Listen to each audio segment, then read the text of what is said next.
कर्णाली प्रदेश सरकार भौतिक पूर्वाधार तथा शहरी विकास मन्त्रालय अन्तर्गत रहेको पूर्वाधार विकास निर्देशनालयबाट सुर्खेत जिल्लाका विभिन्न पूर्वाधार निर्माणका कार्यहरू भइरहेका छन्। विशेष गरी यातायात पूर्वाधारहरू जस्तै सडक पुल, झोलुङ्गे पुल तथा ट्रस्ट पुलका निर्माणका कार्य तदारुकताका साथ भइरहेका छन्। सुर्खेत जिल्लाका सबै स्थानीय तह तथा प्रदेश राजधानी क्षेत्रमा स्तरोन्नतिको कार्य तीव्र गतिमा भइरहेको छ। वीरेन्द्रनगर क्षेत्रको प्रदेश राजधानी सडक, मङ्गलगढी चोक तथा दायाँ बायाँ सडकहरू, शङ्कर चोक, कृतना गेट सडक, भैरविस्थान वन समिति शहीद पार्क सडक, मङ्गलगढी काँक्रेबिहार सडक, मुलपानी फलाटे रानीघाट सडक स्तरोन्नति कार्य धमाधम भइरहेको छ।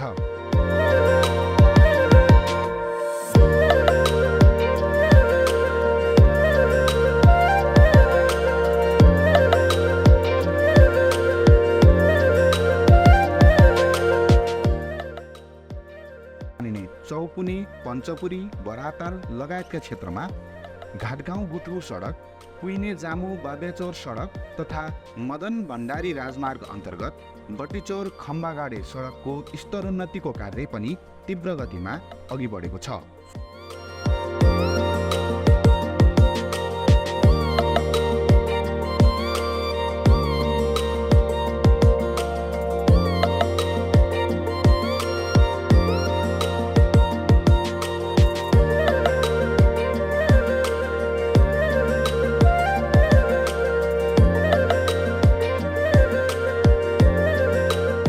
यो मदन भण्डारी राजमार्ग यो बड्डीचौर बजारदेखि खम्बागाडीसम्म 12 किलोमिटरको बाटो यो सञ्चालन भइरहेको छ र यहाँ चाहिँ अहिले 7 मिटरको पिच हुँदैछ र 12 मिटरको एरिया लिएको छ र यसमा चाहिँ यो बाटो चाहिँ यहाँ बन्यो भने धुलो हिलोबाट चाहिँ यहाँको जनताहरू अनि त्यस्तो अवस्था चाहिँ नआउने हुन्छ र त्यसले गर्दाखेरि हाम्रो यो बाटो चाहिँ सञ्चालन भइरहेको छ खम्बागाडीसम्मको लागि।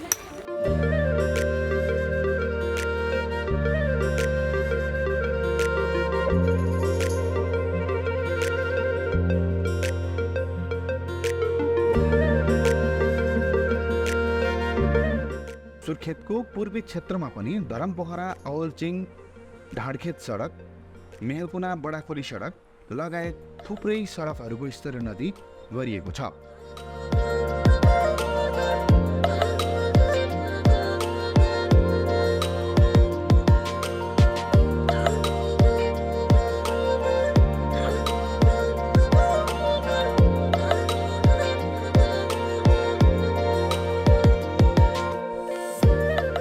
यसबाट यातायातको सुविधामा बढोत्तरी त भएकै छ, सँगै स्थानीय उपभोक्ताहरूको पनि सकारात्मक अनुभूतिहरू रहेका छन्।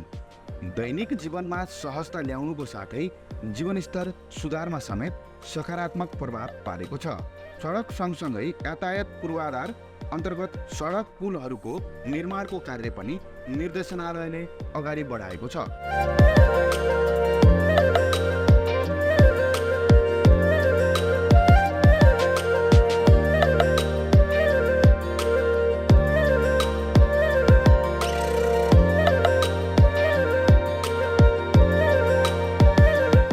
4 किलोमिटर सडकको लम्बाइ घटाउनका लागि 61.5 मिटर लम्बाइको जान्जाने खोला पुलको निर्माण निर्धारित अवधिको 1 वर्ष अगाडि नै सम्पन्न गरिएको छ भने गेरुवानी खोला, इटौरा खोलाको सडक पुल पनि सम्पन्न भएका छन्।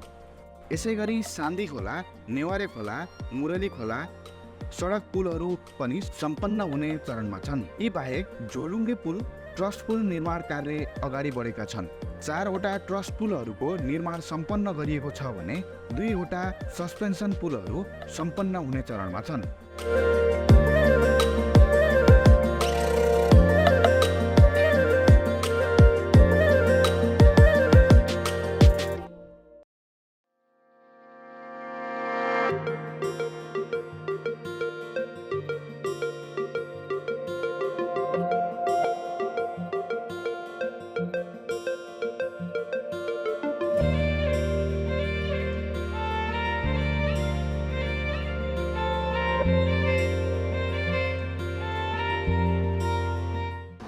विकास निर्देशनालयले सडक र पुल क्षेत्रमा काम गरिरहेको छ। यो आर्थिक वर्षमा कालोपत्रे 34.1 किलोमिटर गर्ने लक्ष्य रहेको थियो भने 9.48% मात्रै 9.48 किलोमिटर मात्रै काम गरेको छ। प्रगतिको हिसाबले 27% मात्रै कालोपत्रेको लक्ष्य प्राप्ति भएको छ। ग्राभेल सडक 26.95 किलोमिटर गर्ने कार्यको लक्ष्य थियो भने 24.27% प्रगति भएको छ। प्रतिशतका हिसाबले 90% प्रगति हो। अर्देन रोडहरूमा यस कार्यबाट निर्मित विभिन्न सडकहरूमा 18 किलोमिटर नयाँ सडक बनाउने लक्ष्य थियो भने 15.525 भनेको प्रगतिका हिसाबले 86% मात्रै प्रगति भएको छ।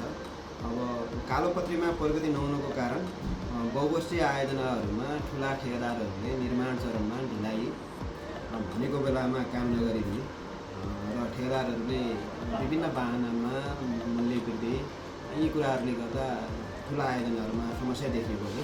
यो वर्ष पूर्वाधार विकास निर्देशनालयको भनेभन्दा कम प्रगति देखिएको देखिन्छ र औसतमा साना व्यवसायीहरूको निर्माण कार्य सम्पन्न भएको देखिन्छ।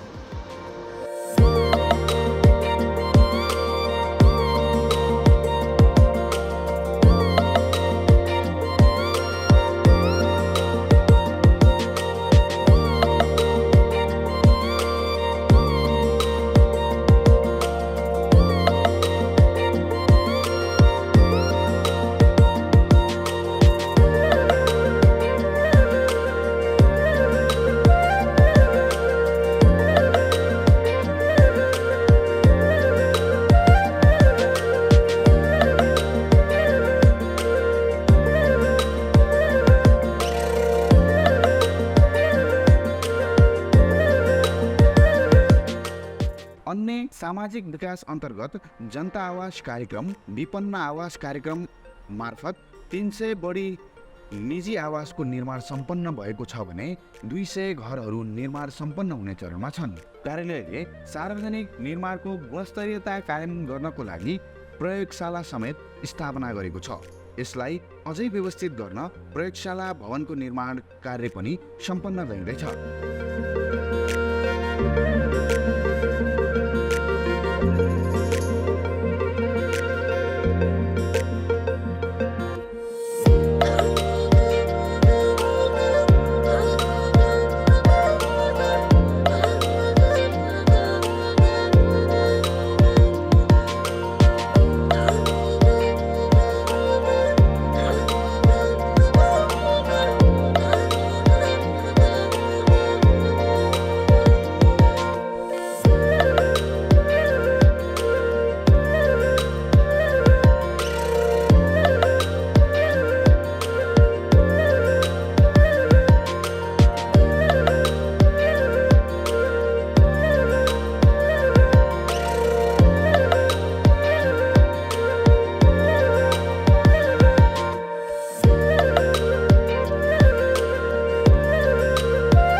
हामी अहिले वीरेन्द्रनगर नगरपालिकाको वडा नम्बर 6 को मङ्गलगढी गणेश चोक सडक क्षेत्रमा छौँ। अहिले विशेष गरी बजारको केन्द्रबिन्दुमा छौँ, वीरेन्द्र चोक आसपासमा छौँ।